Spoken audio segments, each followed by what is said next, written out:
malgré what alinga ko bimisa ngote so pesa ki stratégie na bango là je ne sais pas to comme à place wana mais tant que analyste culturel ou généralement et na mamba musique ou tout va qui complicité na bango de na plateau. Déjà une émission aussi longue mon bon que eloko esali tour à toile Zaraka la fameuse rencontre héritier n'a fallu et pourtant il a parlé de beaucoup de choses. C'est comme ça tu définis sa émission qu'ils a réussi parce que les gens retiennent car il Ici, il est de préciser que héritier, Nani Fifi parle avec Fali, parle avec héritier. Fifi parle avec les bureaux de Fali, parle avec les bureaux des héritiers. Donc, elle a ses sources où il peut faire des informations à grande sensibilité de quoi la rencontre.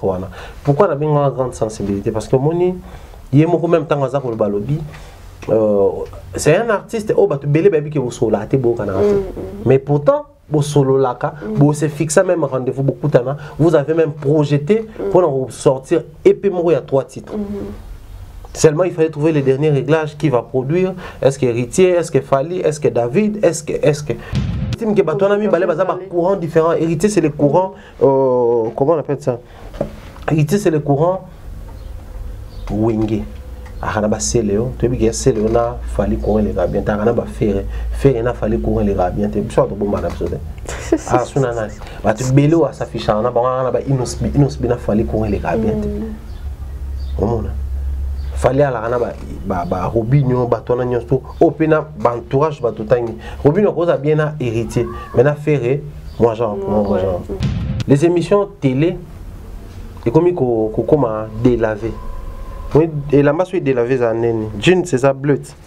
Tonika, comment délaver, comment perdre couleur. Et claque tout est mes couleurs. Et comme aussi là. Et comme aussi là. Jean a kaki. Jean a gris. Tout bleu. Les émissions télé, comment. Au départ, c'était Mossad. Fad. Au talonga. Le roi Bilo est en mon. Maintenant, une chose comme M. Bella télé, comme il a délavé. Et comme il perd la nature. Ok. Or, la même histoire de Cheg au départ, après le départ d'héritier Watanabe, qu'est-ce que les gens disaient à la maison mère? Que la Zambe Koti calme, même t'as un homme va chez Gassaïnini. La chose qu'on utilisait pour ternir à son image, mais lui il prenait ça positivement. Bon côté. Et puis on a développé un bon côté. Fali c'est un bon communicateur, il passe bien ses émissions. Mais ce que émission naïe, Nati, nous avons trop fan nangote. Faire émission naïe na Willy Kayem, nous avons trop fan nangote. Fabrice émission na papi moment na trop fan na ngote contrairement à la journaliste c'est-à-dire ba rencontre c'est ça la fiasco.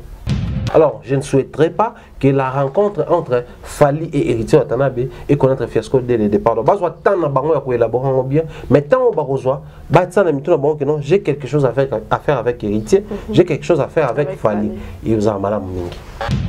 Bonjour et bienvenue dans l'abonné tout à Tropique Info, chaîne Bolinga Kamingi, chaîne est vraiment dans l'actualité.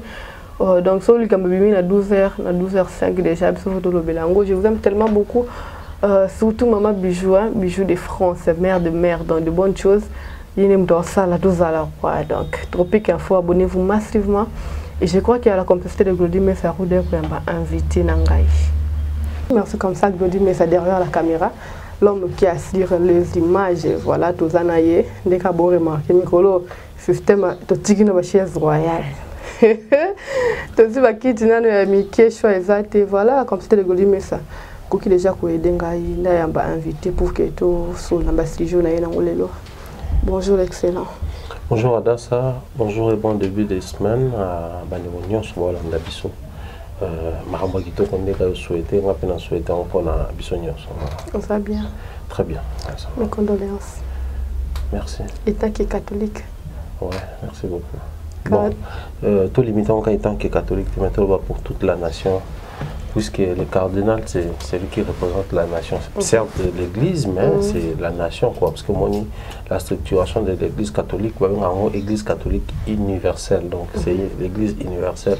Puis après, certes, on ne peut pas, on peut ou ne pas être de la même obédience donc catholique, mais quand on perd un grand remarqué que même ceux qui n'ont pas le monde, le président de la République a adressé ses condoléances. Ancien président des sénateurs Joseph Kabila l'a fait. Ministre, Konzi Belé. Au monde, même chef religieux, il y a la communauté, la croyance, ça le message. Le président va pays étranger. Donc c'est vraiment un deuil qui a touché toute la nation congolaise. Et moi, au-delà d'être catholique, mais c'est aussi étant jeune, je pense que il y a eu un moment où quand il parlait des logorés, quand il parlait de que les médiocres dégagent, il a inspiré même les artistes, en ramenant les côtés culturels de la chose. Tout le monde a beau belle vie, ça les médiocres dégagent. Il a motivé votre local là, Radex suprême. On a vu son même tout le monde a Alèche et les autres.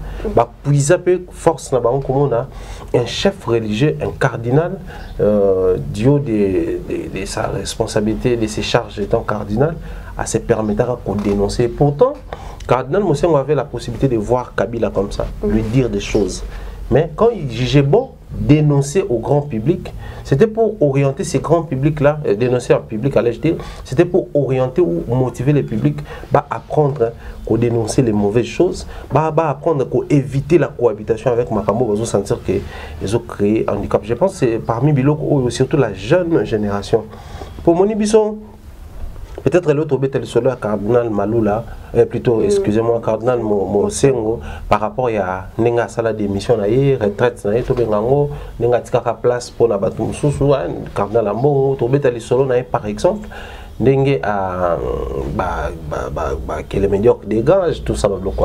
Or, Cardinal Mosengo, c'était un grand motivateur à l'époque quand il était encore monseigneur auxiliaire avant, et puis par rapport à qui évêque il y a je crois à côté qui Sangani voilà, il motivait les jeunes, il annonce à l'atelier formation, tout va retenir l'histoire na président parlement.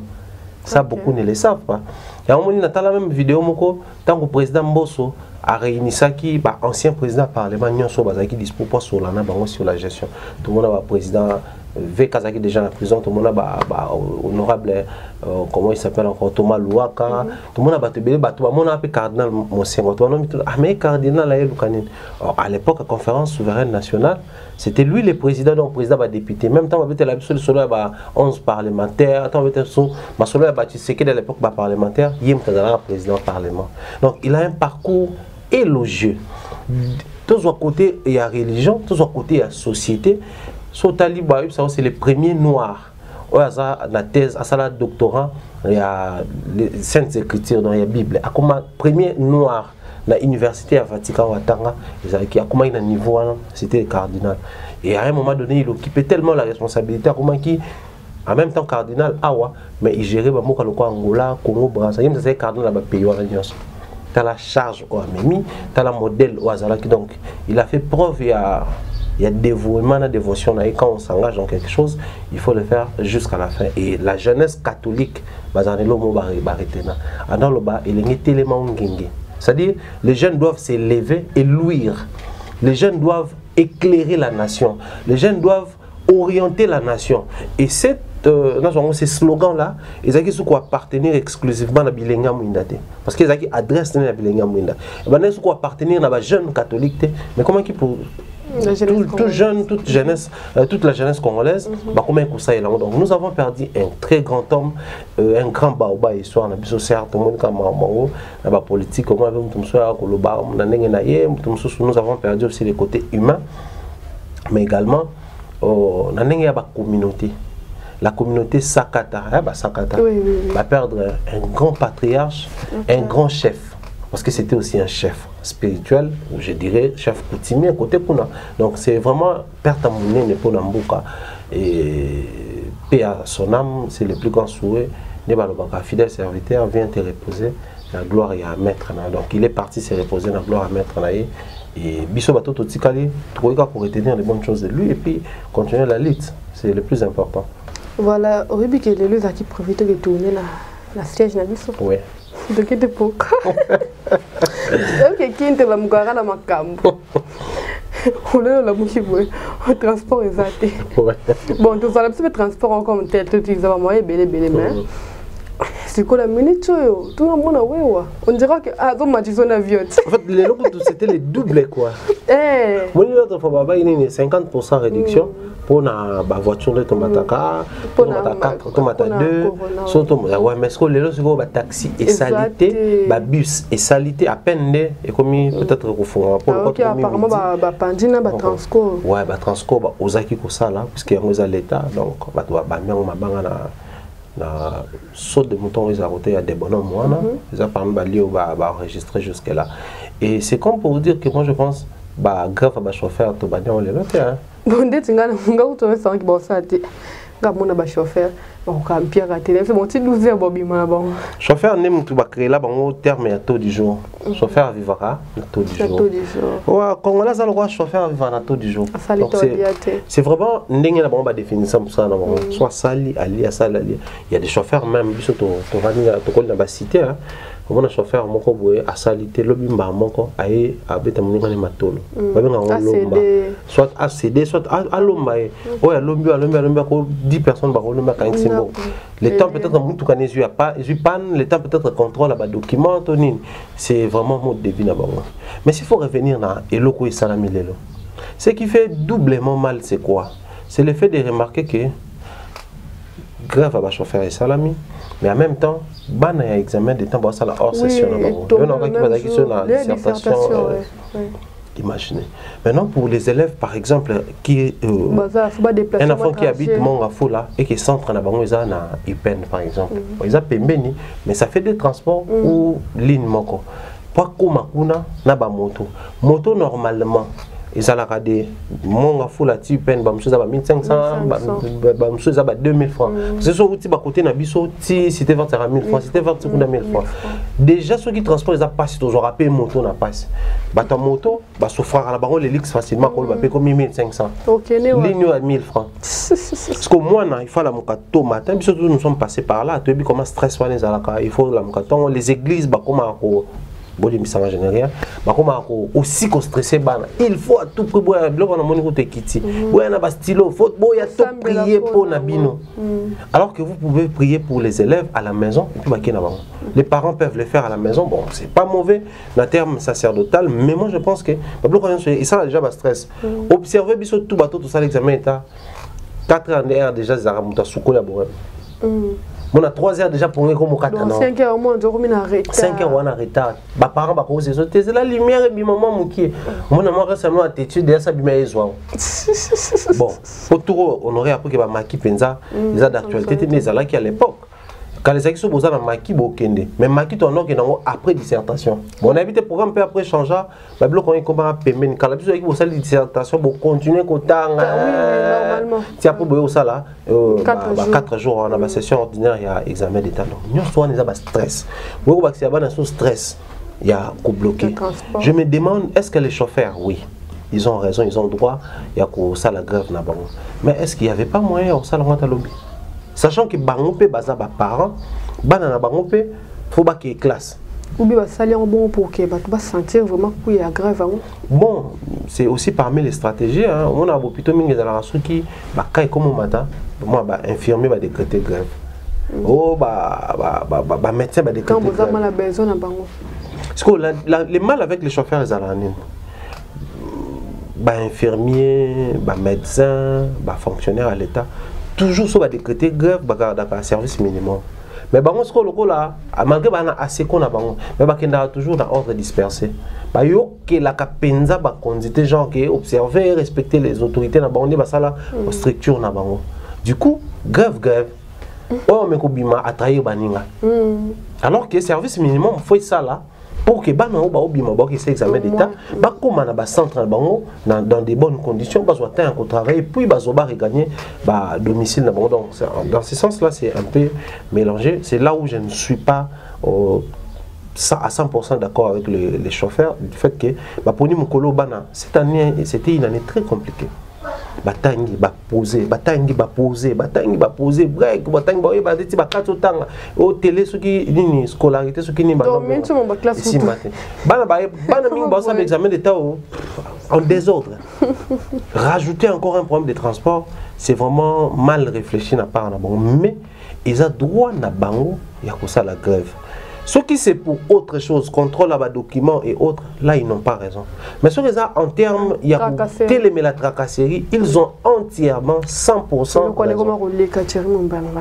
Oui, des fois ça énerve. Ton biso tu se retrouves dans rond-point Victoire, rond-point Ngaba, UPN, magasin Kitambo, tous. Motard nyon soutena ou dans tous les mêmes na rond-point Ngaba. Musu so banga, na kuna na komate, pona nini? Ba Babi Maranatongo, les chauffeurs comme les Wewa, Babi Manatongo, Babi déjà qui sont à la place, nous sommes à commis, Baokanga. La salle est l'eau pour infraction ou pas, déjà biso awa, et pas bateau à pousser à la engin, bazar a droit à blâmer. Que autant moi ma bé, autant moi la boîte causé d'accident kende. Ça c'est un. Bango nyos sur infraction, tout bakangela, on va foutre la amende. Amende doit ne comme un biroté, et ça la de gré à gré. Na pesio, fini kuna, au tiginga na ke. Ça, c'est le premier problème. Le second problème, les chauffeurs, les moto, bazali exposé à la merci de tout service, de tout agent. Bureau d'un chauffeur, police militaire PEM à chauffeur, policier normal, chauffeur, roulage à chauffeur, il y a contrôle à service et ministère de transport à TV, à taxe, il y a bloqué service à chauffeur. Tout est sous la banane. Ce qui est même moi d'amour à chauffeur. Tout le monde peut aussi avoir mis sur ma casse yanké. À Robi m'appelle Angela Boué, à chauffeur. C'est-à-dire, les chauffeurs sont vraiment exposés à la merci à Moutounion, soit vendu à souffrir la gloire au Kangaï. Et moi, quel bon les chauffeurs ne sont des fois, il peut avoir raison. Mais ce qui a malchance, c'est que Mouto a un problème dans l'accident et compression. Il y a un conduit civil, dans le sens où il y a PDG. Moi DG, chef à service, le quoi ça garde du corps il y a à Kanye. Bokanga sur base de quoi? Ça vraiment exposé à la merci de tout ça. C'est là où au moins biso ya moko to téléméla ba autorité na biso. C'est à ce niveau-là qu'on dit qu'il n'y a aucun changement dans Mboka. Parce que politiquement ils vont nous dire des changements ali alinge tikuna na nini azokanga bato azoyiba mbonga ba entreprise publique. D'accord. Parce qu'on a niveau na biso petit peuple. Biso tout bananda ko to sukoli to ke tournage. Donc, pour les chauffeurs, lobby, tracasserie. So, tout le monde oui, tracasserie, ça la manque. Parce que tout le monde a rien. On se pose toujours la question. Ce que tout le monde a rien. Les autorités, allons un peu plus loin dans cette histoire de tracasserie. Le président de la République fut, moi, on a limité. Avant, on a limité. Donc, sûrement, malgré l'opulence, ça va bien avant, peut-être qu'on va taxiter. Mais on a eu solo. Oui. Qui n'a pas master na bango bazora ba taxi ndenge nini bakutana na ba tracasserie tant papa na bango n'ozora ba décision ya kobimanzele c'était pour changer makambo nyonso y compris ba tracasserie parce que cette histoire de tracasserie date de très longtemps de belles lurettes alors depuis l'époque de Mobutu il y a eu tracasserie musée a eu tracasserie continue qui ba roulage ba boka ba chauffeur ma 4 personnes na banté ba ko beta ba chauffeur ba ko singa ba mbongo tout commence par là c'est là Joseph Kabila tracasserie et le président Félix Tshisekedi là tracasserie continue quand. Donc, au niveau de la petit peuple, il n'y a aucun changement. Ça, il faudrait qu'on apprenne à se le dire. Les changements exacts et ça inquiète comme pas possible. Les chauffeurs, au-delà de tout, il y aurait un monde dans la ligne, moi, 500 tonnes de combien 1000 francs pour année. Pourquoi pas inquiéter? Parce qu'on se dit, 1000 francs, on va pas se voir, et balouké dans le cas, quelque part, on lit. La paix, ça t'a 1000 francs. Alors, ma place, moi, à Missimbo, toi, c'est là qu'il y a un jour. Fini. À ça, les boissons. Yo, imaginez. Nasuka na kukawana balobi que non chauffeur pour ça la source de mi-terrain c'est-à-dire au long lemba super ti victoire c'est 1000 francs au long lemba super ti bon marché na Phoenix wana c'est 1000 francs mutu tant à long lemba memi biso abi 1000 francs pour balobi tout ça de mi-terrain a combien na 7e mois tes 7e mois tu as déjà arrêté a combien na 5e mois a quitté son toi déjà vécu en amoko a quitté si mutu bon marché. Mutu ya Mathieu qui va te bureau de babimele. To pekise qui va demi-terrain. Donc, soit qui mutu vide faut tikala qui ne bon vide mutu mata ami maete. Ça c'est quelle réflexion? Bah ça là un sérieux problème. Ni tete bata misu makasi lokwa banga tu na kati wana, ba nga ba kanga chauffeur. To telemela to bisi la ki sabiso, je pense que bam tu dois témoigner. Et là on a ça là bata qui sente. Ba ba so matio na ba ye bola kisa ba document. Ngana sa bango la kisanga mukando episo autorisation ya 50 document la kisanga kombo na yo na kati ya bes wana ba pesa ka bango ba détail tout. Tant to ba moni que to ko mo coincer bango bokende bo. Bango ba linga sko mutu mo appelle la bango misu bongo te. Parce ba pauvre chauffeur ba ça a déjà course na montre. Versement il faut carburant il faut kangisango yemo faut mwengi pour ma desu la bana. Imaginez comment ils font face à des choses très compliquées et c'est une situation énorme pour la bango. Comment c'est la bango tracasserie adasa ça s'est fait, ça se passe au vu et au su à Montignon. Tellement à rond-point victoire. Autant les policiers aux barol n'était à Zanani, il est tout le temps derrière la quête, tout le temps derrière la moto, en train d'arrêter n'importe comment on a gagné à Tiki à Kéron. On a déjà zozo final quand ça va poche ta image me de circuler quand je crois même dans salle un artiste MK Dima, là de son mon a tie ba roulage ba mati donc il y a des photos vraies à image voilà. Tout ça ba photo de mon roulage à Diembeli porter, roulage à Diembeli kola mutuka, tracasser on a tant ça la makabongo. Le système est commandé au filmer à qui pas condamner à signer pardon. Au filmer à qui pas condamner à signer pardon, ainsi va la vie. Impunité. Tous les latés à la caméra ibinde bukangie. Vraiment. Impunité wana il faut long même la niveau ba policier parce que le peuple va souffrir. Ba mongo ba iba kuna so des zonga te peuple santa kangote. Mais biso to santa kaka ils approchent na biso entre autres la réalité et ba transport ça fait trop mal. Moi je suis très mécontent de voir comment est-ce que les gens va souffrir. C'était prévu de tourner dans le plateau, mais les autres tourner dans le plateau, tout ça qui n'a choisi de faire tout ça donc c'est triste comme situation. Je pense qu'il y a une publication un des journalistes a posté que non le gouverneur Gentini Ngobila a convoqué le chauffeur pour bailler au Canada sur l'auto et à tracer à 14 h.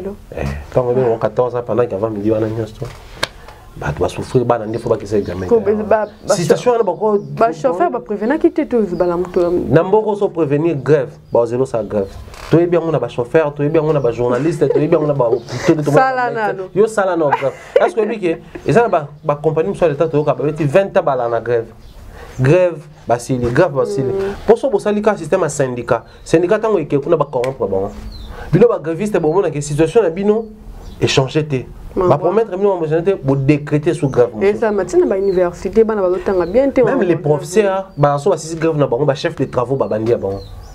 Soit chef de travaux, si assistant bandi à bango. C'est toujours comme ça dans la université publique surtout parce que va privé, tout le bango et c'est pas bien. Tout le bango grève à enseignant sort dans les anticipants. Tu es battu sur ici là, tu vas paiement pour la Covid. Tout le monde a ban dans la classe, papa Fachi,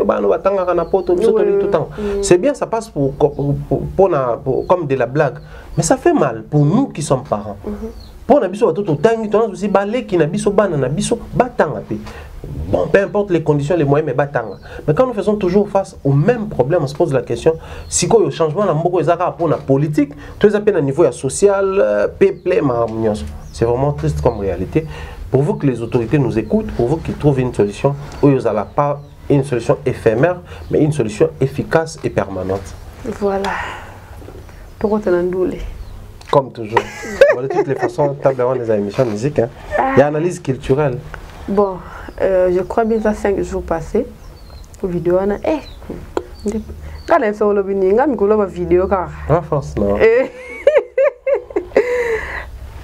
L'artiste Gims pour l'ingration va mettre l'artiste Gims na famille na jet privé enjoy Angela ba détail nous dans la vidéo na bangwana ti place bakinde ko suka avec sa maman donc toi a vu vraiment attention ba tout mingi ça mingi maman sa façon ko vivre en famille na maman na étant artiste une star une fierté aujourd'hui à se placer famille dans la position image. Bon, image à Juna, je pense qu'aujourd'hui c'est. Moi que je me trompe, quand on a solo, il y a musicien, on va déco et tout, mission, mission sur le coup la dindo yogo, regretter dindo yogo na moi na elo la dindo, la moana, ça fait là-bas un Yannick dindo et tout ça, actuellement.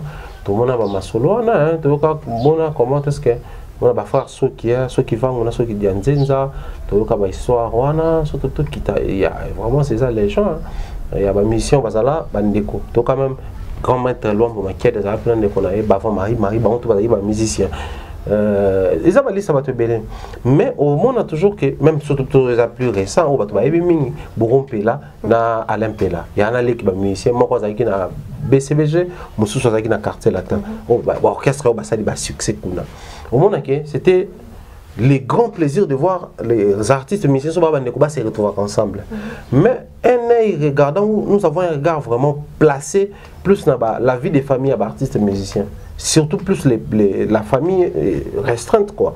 On a JB moi si na banana. Ouais, tout ce pela na ba vidéo tout le monde a ma pata. De ba sala ba folie na bango ba c'est ka ba ta solo en anglais, ba anglais na bangwala. Même si ya wera ça a ma pata na poto na appel vidéo. C'est très important cette image là de placer la famille au cœur il y a l'activité na yo ma. Certes, la famille des fois ça mérite la protection, mais la famille ça mérite aussi l'affection. C'est très important. Des fois, on est dans la vie publique, vous en attendant souvent, des fois, on a tendance à passer plus de temps là-bas de tout ça que famille. On a tendance à développer des intimités tout ça que famille. On tu passes plus de temps là-bas. Alors, dans ma carrière, il y a des games et surtout la carrière professionnelle en Europe, manager, bureau, agent, il faut caler, il faut savoir les studios, la collaboration et tout. Donc, tu vas te rendre compte à la fin que ça fait un bout de temps que je n'ai pas vu par exemple ma maman, mon papa, mes frères et tout. Mais la famille Janana va développer leur moroboy, au mona, d'adjou aïe au bêta concert à aïna mère naïe, na père naïe. Na avion, bah ça va vidéo, né, bah c'est que Gim ça au bêta concert à aïna papa naïe, na maman naïe. Bah ça, je ne sais pas comment est-ce que va coller, puisque tu as qui sur l'histoire de Okara, mais la famille n'a bango il a qui bango que la famille reste. Non, la famille est et reste sacrée. C'est le lieu où tu dois trouver la profonde tranquillité. La plus grande partie à Penayo, il faut trouver dans la famille. C'est un grand enseignement d'abord dans ce sens-là. On a bien ce moment qu'il y a Maroc.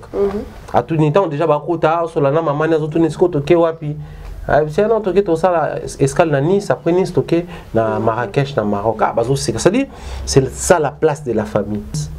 Là, c'est Kitara Yango. Là, il redevient Gandhi. Aussi, au-delà de Yango, nous devons toujours, bon, peut-être on le voit déjà, avant qu'elle parte. Dis-lui que tu l'aimes, dis-lui que tout ça là,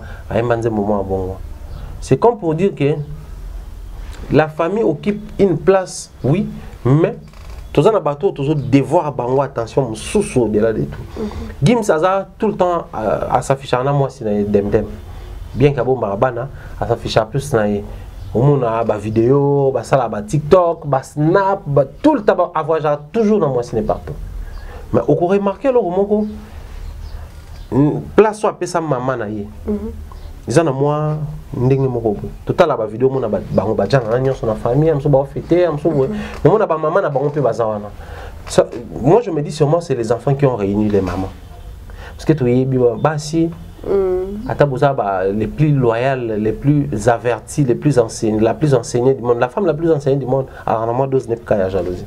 Ok, namboka na bino polygamie ça permis, bon vendre na bino bosso la boza normal. Moi ça dire que entre ba polygame, entre ba coépouse plutôt, moi comme moi ça surtout ya que nazala kina yo na tiki yo na komina ye.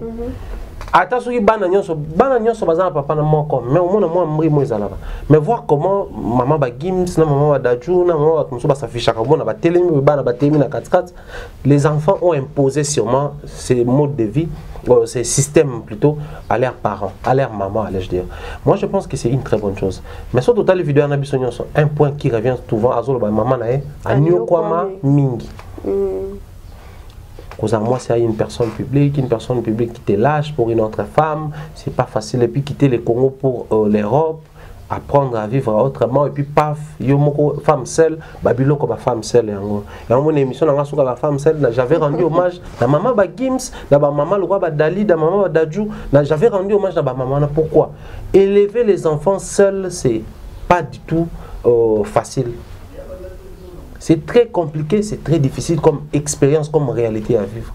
Mais Gims Wana aujourd'hui, sur les hauts du haut de son succès, de sa position de number one, du haut de sa célébrité, il reconnaît que Merwana a Nyokwami Mingi.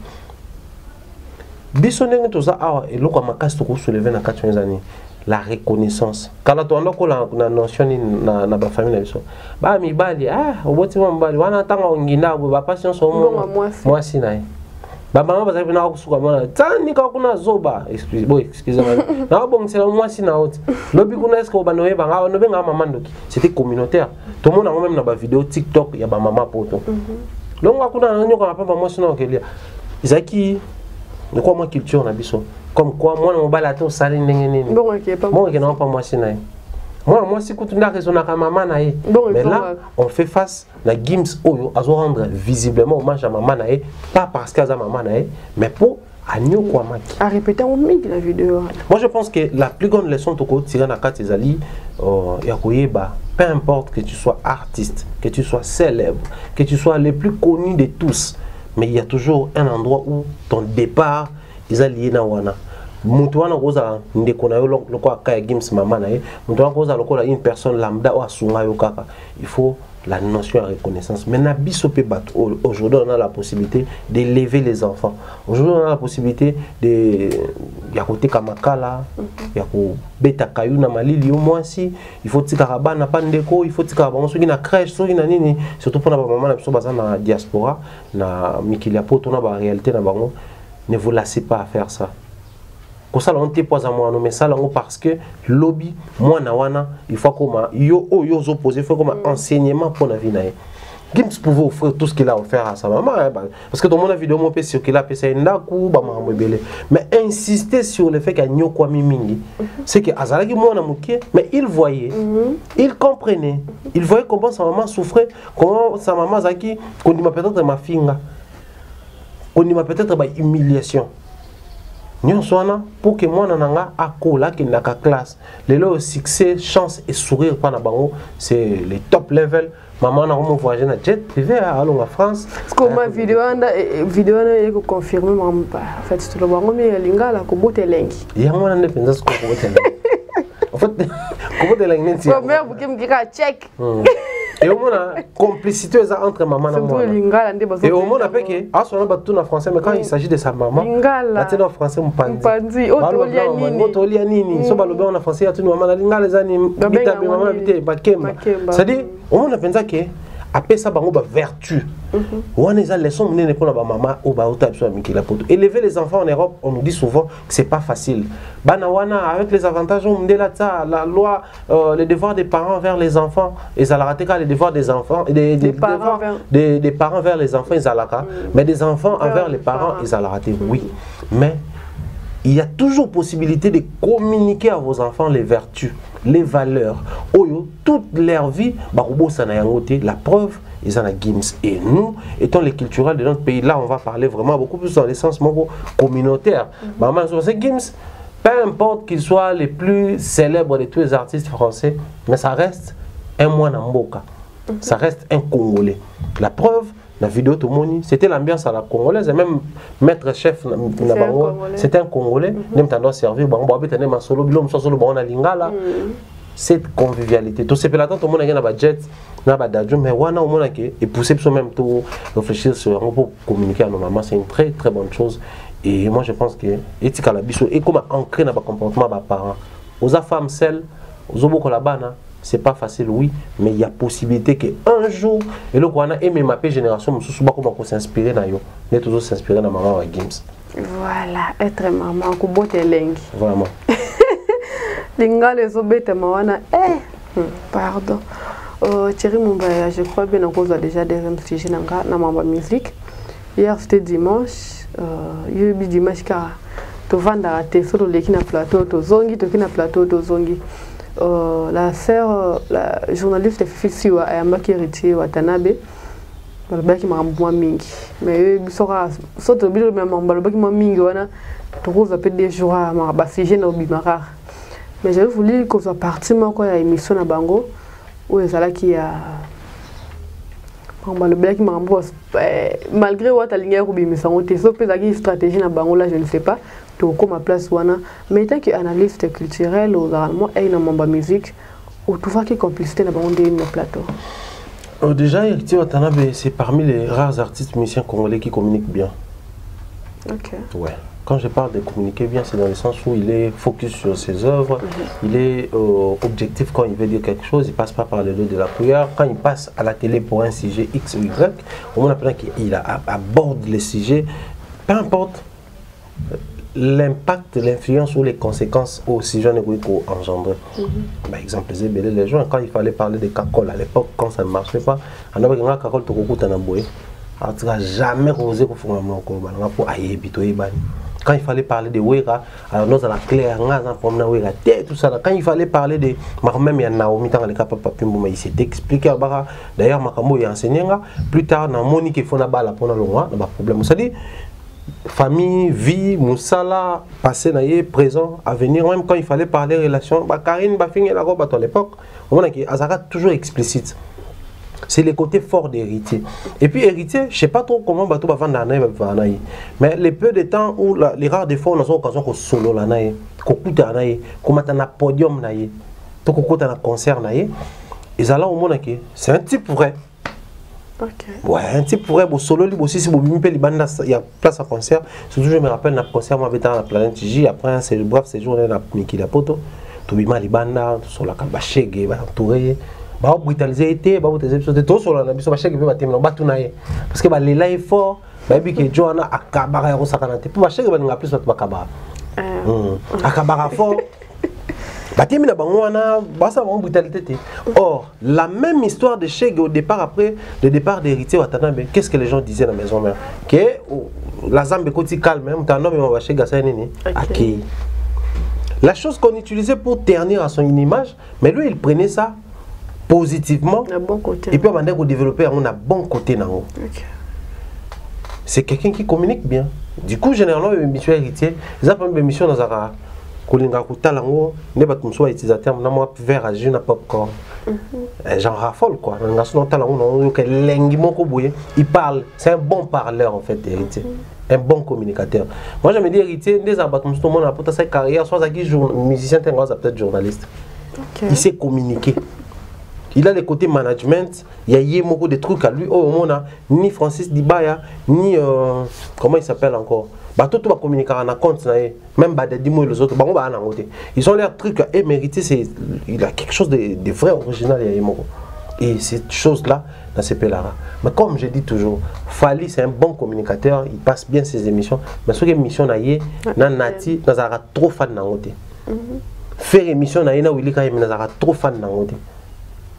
Fabriquer ces émissions, il n'y a pas plus de moment trop fan dans contrairement à la journaliste. C'est-à-dire, la rencontre, c'est ça la fiasco.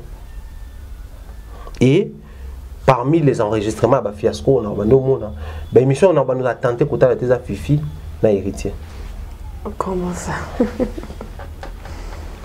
Dans tout décrire héritier Nazara.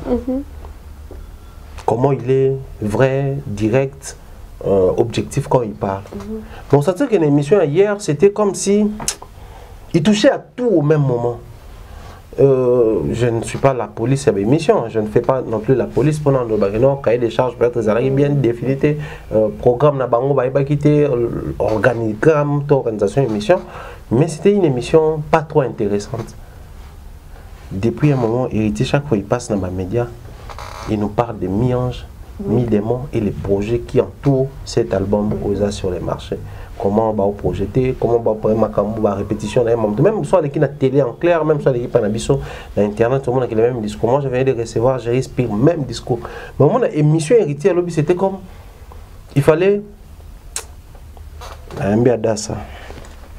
On a l'exada, ça a les carabes émission, mais on a les bang l'émission. C'était un truc comme ça. Du coup, on pouvait faire des choses à l'artiste, alors que l'artiste est passé pour autre chose.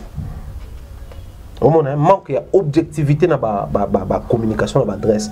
Et ça n'a pas ressemblé beaucoup trop à Héritier. Une mission comme ça, qu'Héritier passe avec les artistes, musiciens, explication chaque nzembo pendant les heures où vous allez allouer pour la l'élection en plus na chante qui n'a parlotte, il n'a pas suffisamment eu le temps de communiquer objectivement sur lui. La preuve, une émission aussi longue, mon bon et loco il sali tour à batoile, la fameuse rencontre Héritier n'a fallu.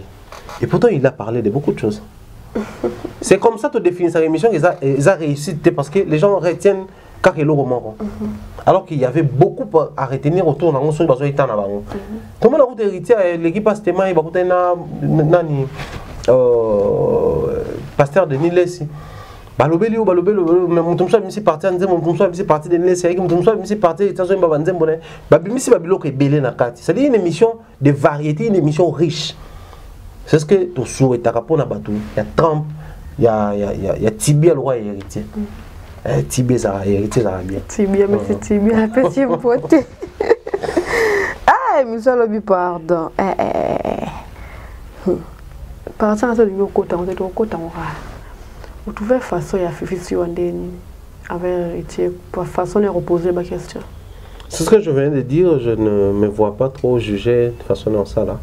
Mais là, surtout la partie où on reproche beaucoup plus, enfin, on reproche plus au état motal et télévision, donc c'est la peine ali quand ils ont abordé les sujets aussi sensibles comme rencontre, il y a des artistes, donc on a fallu pour pas héritier. Ici, il est de préciser que héritier, Nani Fifi parle avec Fali, parle avec héritier. Fifi parle avec les bureaux de Fali, parle avec les bureaux des héritiers. Donc, elle a ses sources où il peut avoir des informations à grande sensibilité de quoi à la rencontre. Pourquoi on a une grande sensibilité? Parce que Moni, il y a beaucoup même temps à le balobi. C'est un artiste,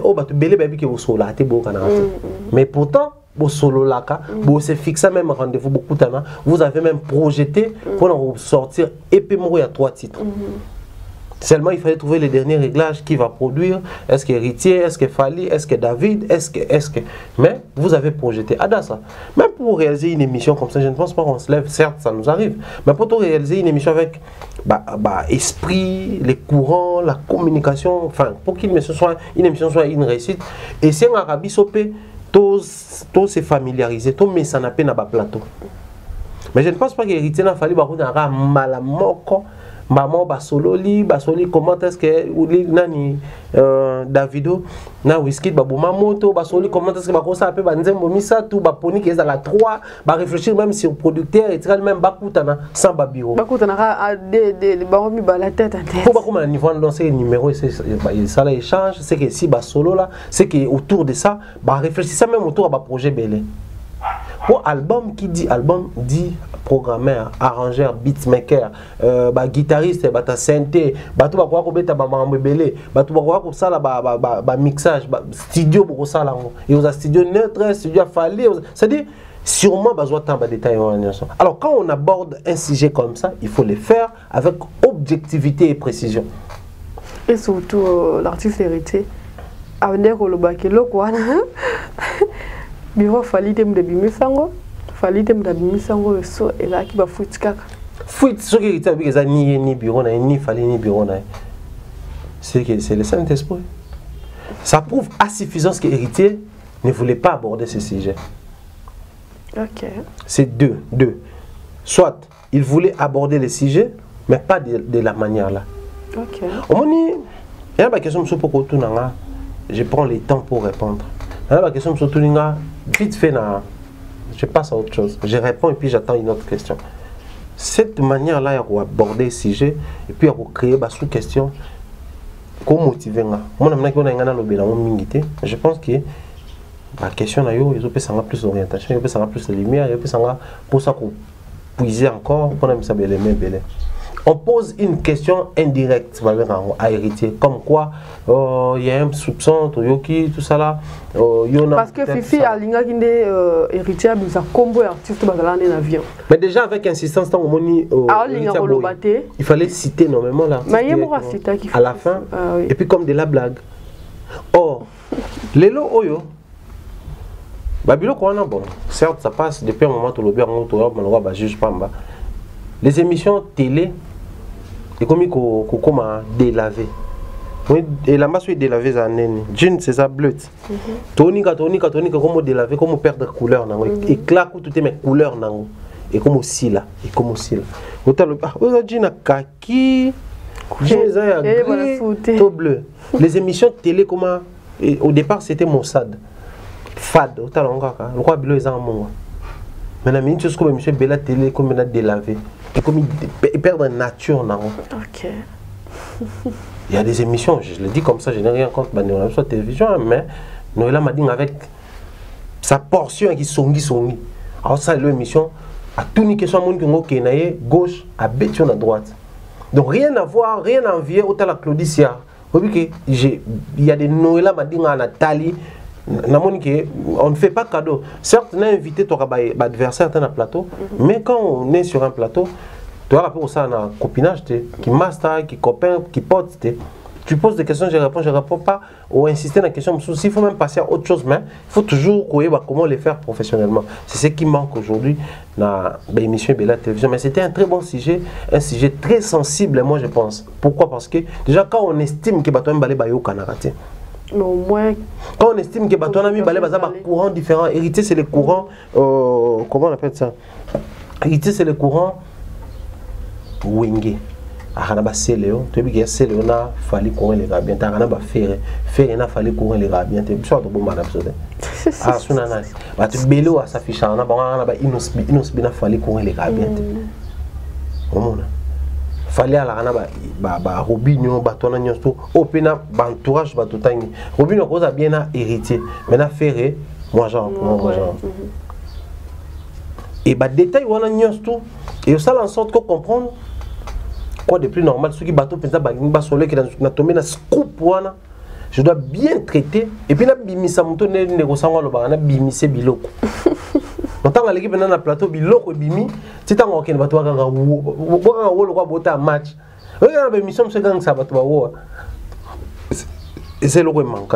Mais moi je pense que elle a bien fait de nous sortir cette révélation à ça en sorte que ça soit sécrété. Tout est baqué, fallait hériter bakutanaki, fallait hériter ceux qui va solo là qui, fallait hériter ceux qui va projeter sur autour d'un projet, autour d'un EP. Donc projet moi il y a 3 titres. C'est une très bonne chose. Bon, Thierry Mumbai, tu as qui va solo qui va kutanaki pour moi ni on peut ça qui était moi le mon pendé ma solo bête mana. Par rapport au boy en bloc. Par rapport au bloc. Tout un héritier ça peut capable on a le but. Oui, ça veut dire que tu kutanate. Oui. Parce que tant qu'on habite qui a bien un petit abois qui ont comme ça bien impossible. Donc faut pas coûter tel le bon clairement que ça c'est un point. Vu qu'il y a le bien on te sait et le mot peut recueillir. Bon c'est le on se yando tangi mambo courant Richard Sarana bois ba avantage na wezani. Déjà les avantages vont retomber aux ala positifs et négatifs. S'il faudrait dire en termes d'avantages, ça remonte de très longtemps depuis qu'on a commencé. Et on tel c'est artiste musicien congolais. Car Wizkid d'abord on a David O fallait c'est héritier. C'est là on va dire il y a Fifi. Bah toi on a mis balai. Bah ça là va clash il y a Jean J.B. Nawera, il y a Nigeria, la jeune génération quoi. Mais il y a un moment, le professionnalisme a primé sur les côtés polémiques, les côtés conflits et tout. Bah s'afficher ensemble.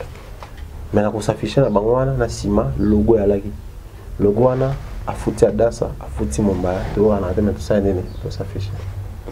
Yo zuya yo, wa bena zuyanga. Au moins les côtés professionnels. On veut tant le bara les côtés business yam ça na bango.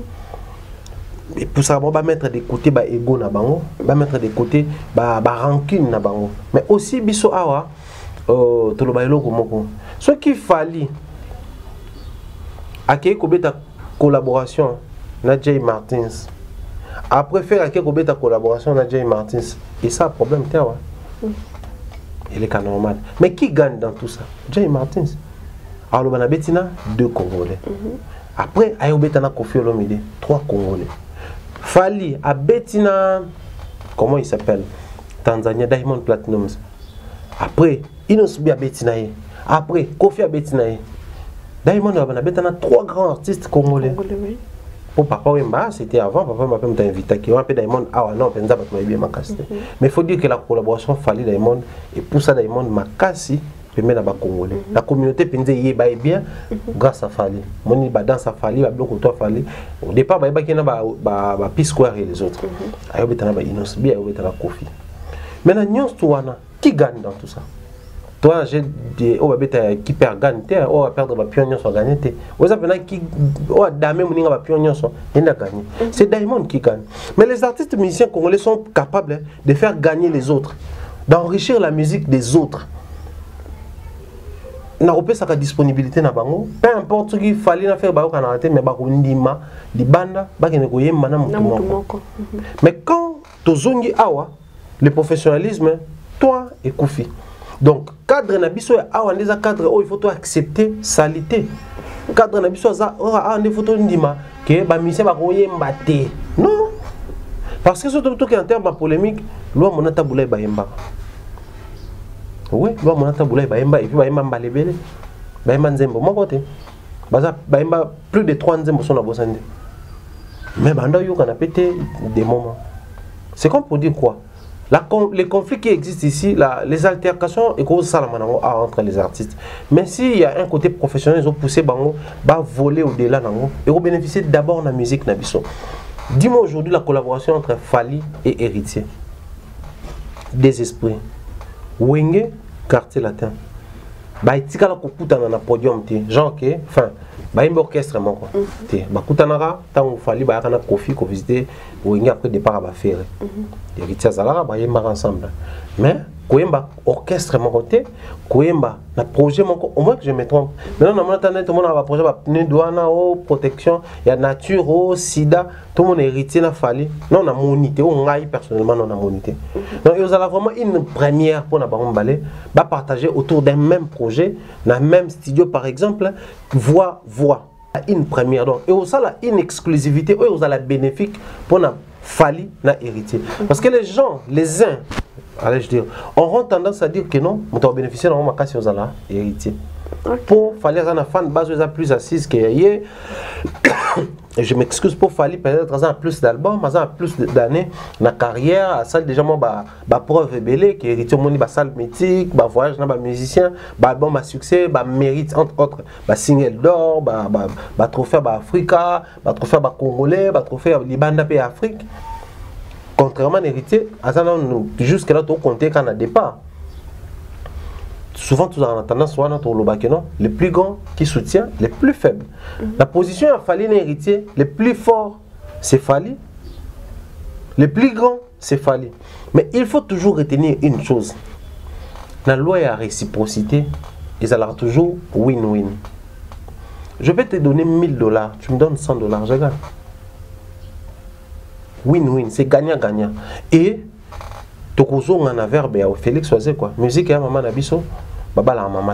Donc, ce qui Fali n'a hérité baïmbi ensemble, c'est la musique congolaise qui sera bénie, c'est la musique congolaise qui va gagner, c'est la musique congolaise qui va bénéficier d'un répertoire dans répertoire n'a au côté ça bah œuvre moko boy oza kito copé hors du commun et ça la sous plaisir. Moi je pense que s'il faudrait parler en termes il y a côté positif nango. Côté bénéfice, côté avantageux, et tant que musique congolaise est bénéficier. Les deux artistes, ça a une nouvelle expérience.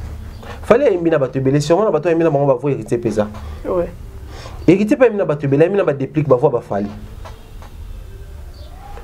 Ça fait, mouton aimer la coin. Mais quand on a hérité, Fali na aimer na été. Là c'est comme exclusif yangwana. Quand mana Fali hérité na yemba na été. Là c'est comme exclusif yangwana. Alors kokutana bango mi balé. Déjà quand ils pensent autour il y a nombre de chansons. C'est que va réfléchir autour il y a ba parolier, ba chansonnier. Tant va être en solo producteur, c'est que va viser vente nango, va viser côté business nango. Que toi yemba pour na yemba te. Toi yemba pour na plaisir te. Mais il faut revenir nango ezala pour permettre biso de projeter pour autre chose. Mais aussi ça va faire gagner la musique congolaise na iloko moko ya munene makasi. Vous avez un bel exemple. Oui, vous savez que lobby au connaissance de mon émission, oui, c'est ça possible. Sauf qu'il fallait hériter bayemba. mutu auto orchestre morote mutu bazala ensemble te mais bakutani na avion ba projeter sur yango et puis salami vous allez bien. Donc moi je pense qu'il y a Bambébela au gagner s'il faut dans le terme non il y a côté positif côté négatif nango il y a fort probable que ba sala honte négativité pour ça pour na adasa tu évites les arrivent là on est quand tu évites les cas depuis période ni mais depuis baya ata les soloté donc de fifi soit le bla qui a bloqué moi avant le confinement donc et pour les une année et où mais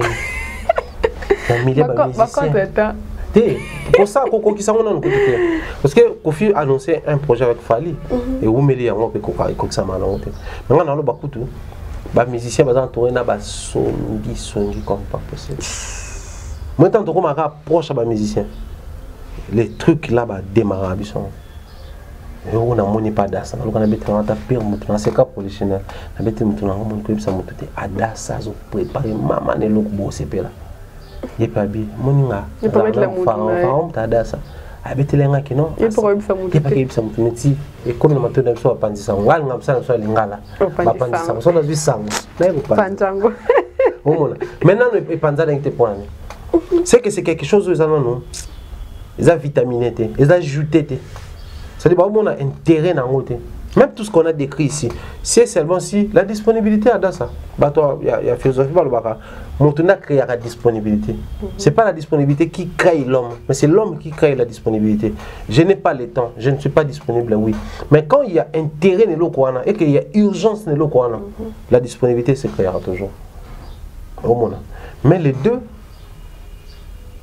est-ce qu'après on a beaucoup de ressources pour renforcer les éléments pour la concrétisation sans bureau hérité d'être une question est-ce que ce mon musicien quand sans bureau c'est impossible autant jamais comme on a musicien attends musicien que vous avez président de la République il s'est fait toujours accompagner dans mon toit il y a autant qu'à na car tant il y a côté na bureau il on doit faire ma vidéo et tant il y a wana alors il batté que nena kitika presse me baké kuta na fali alors batté nena kitika presse me baké kuta na hérité akoyeba attention quand il va t'étendre comment on a dit après je vais gagner mon wata bimana ouais non na kutande na attends la dernière minute akoyeba mais si jusque là aucune suite aucun écho le silence radio le silence est absolu c'est que il y a risque de ça le matin les côtés négatifs et en les Congolais peuvent voir peuvent envisager mais il y a toujours les brebis les renards de surface au babimaka pour décourager les bonnes choses.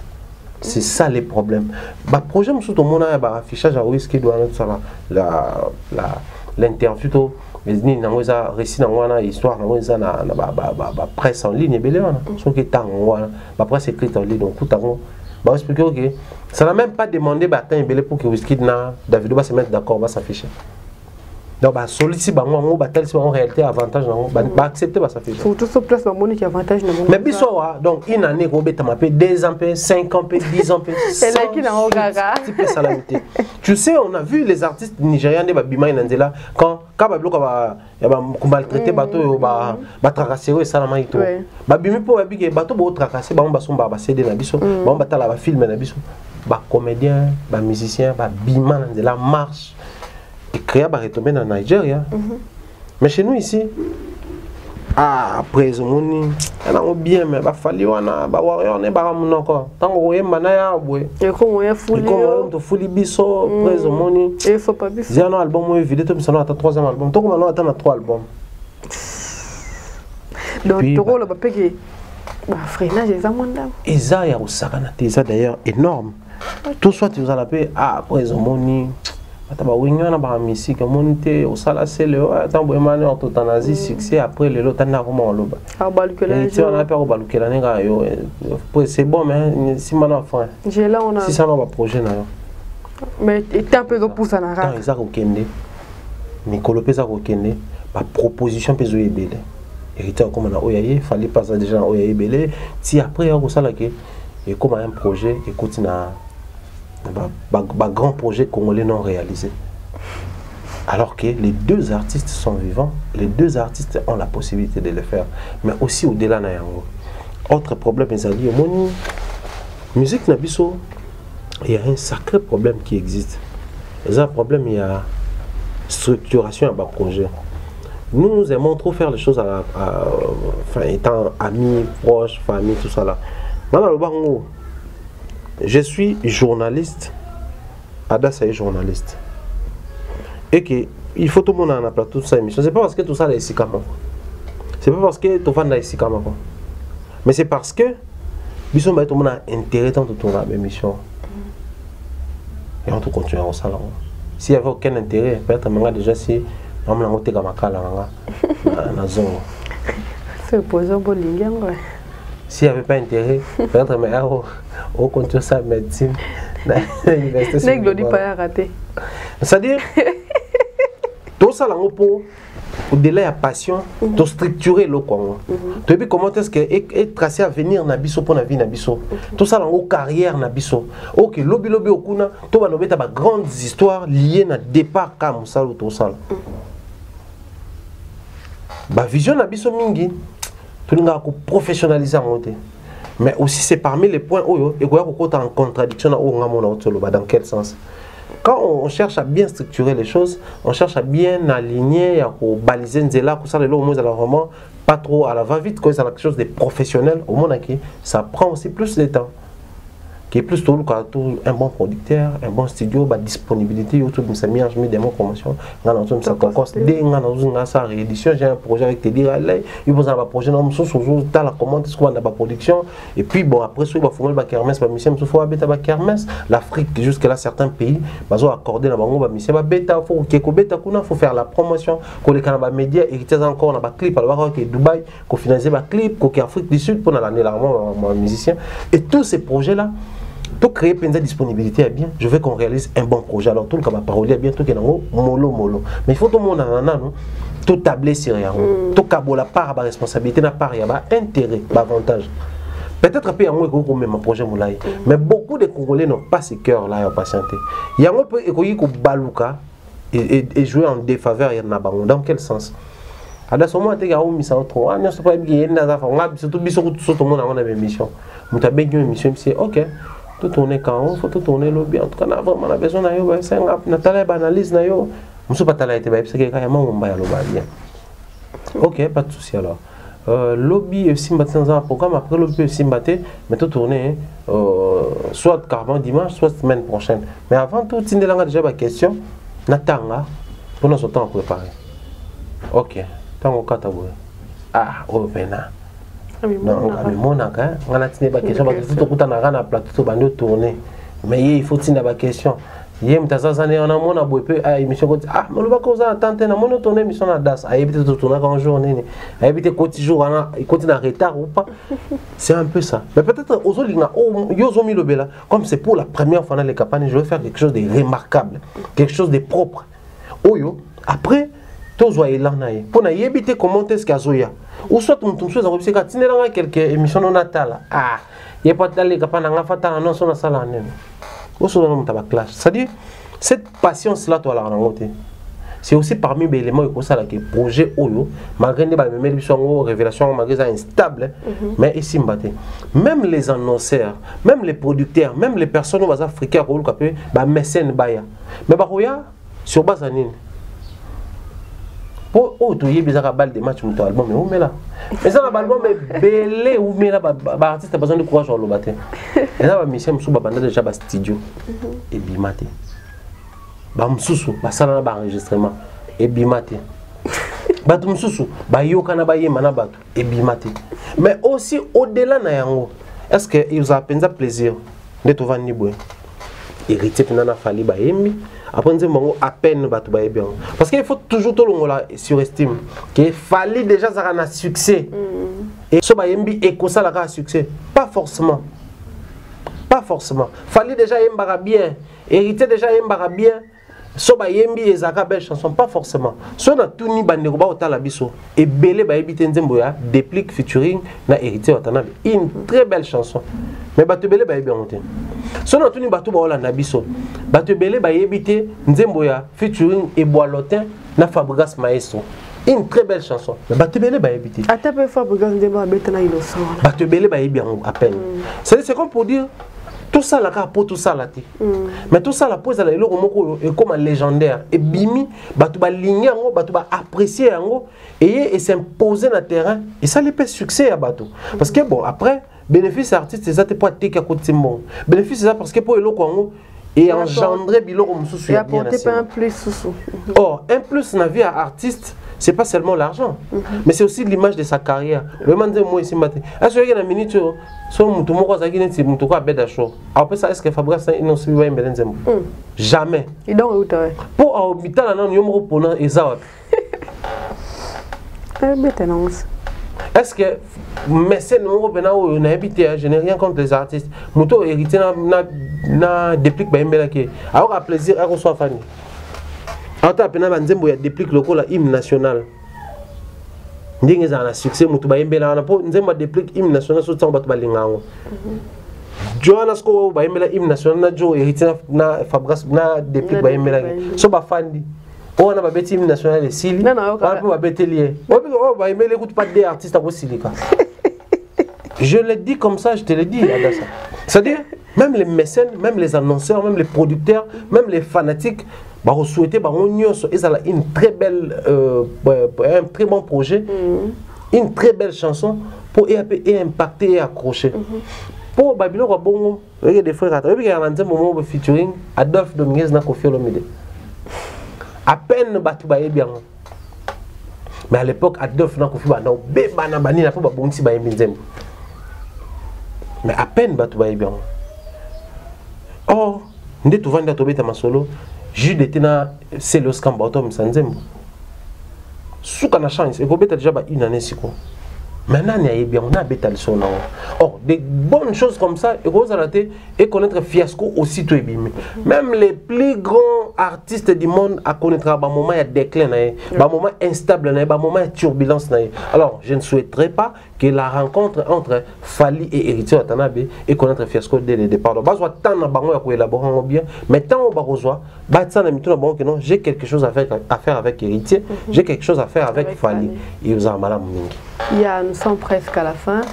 Bah tu pas souffrir bongo. Aujourd'hui mais c'est déjà zo ça m'a acheté.